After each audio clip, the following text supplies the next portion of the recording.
দুই পুত্র সন্তানের পর এবার কন্যা সন্তানের বাবা হলেন দেশের জনপ্রিয় চিত্রনায়ক শাকিব খান। চিত্রনায়িকা শবনম বুবলী সামাজিক যোগাযোগ মাধ্যমে এক পোস্টের মাধ্যমে জানান, 11 মে তাদের ঘরে জন্ম নিয়েছে একটি কন্যা সন্তান। এরপরই শাকিব ও বুবলীকে শুভেচ্ছা জানিয়ে ফেসবুকে একটি রহস্যময় পোস্ট দিয়েছেন চিত্রনায়িকা মিষ্টি জান্নাত।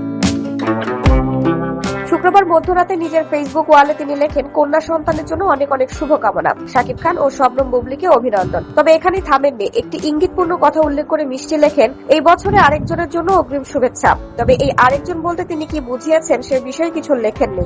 এর আগে শুক্রবার দুপুরে নিজের ফেসবুক পোস্টে নতুন অতিথির খবরটি প্রকাশ করেন বুবলী। গত 11 মে জন্ম নেওয়া তাদের নতুন অতিথির নাম রাখা হয়েছে শার্লিন খান।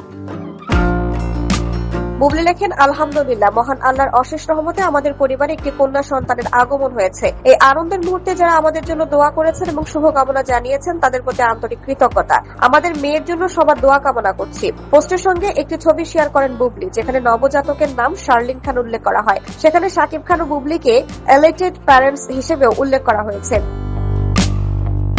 এর আগে বেশ কিছুদিন ধরেই বুবলীর অন্তঃসত্ত্বা হওয়ার গুঞ্জন শোবিজ অঙ্গনে আলোচনা তৈরি করেছিল। তবে সে সময় বিষয়টি নিয়ে প্রকাশ্য কোনো মন্তব্য করেননি এই অভিনেত্রী। সাম্প্রতিক সময়ে অভিনয় ও গণমাধ্যম থেকে অনেকটা দূরে ছিলেন তিনি। অপু বিশ্বাসের সঙ্গে বিচ্ছেদের পর 2018 সালের 20 জুলাই শবনম বুবলীকে বিয়ে করেন শাকিব খান। 2020 সালের 21 মার্চ যুক্তরাষ্ট্রের একটি হাসপাতালে জন্ম নেয় তাদের ছেলে শেহজাদ খান বীর। পরে 2022 সালে বিয়ে ও সন্তানের বিষয়টি আনুষ্ঠানিকভাবে প্রকাশ্যে আনেন এই দুই তারকা। অপু বিশ্বাসের ঘরে আব্রাহাম খান জয় নামে আরেক ছেলে রয়েছে।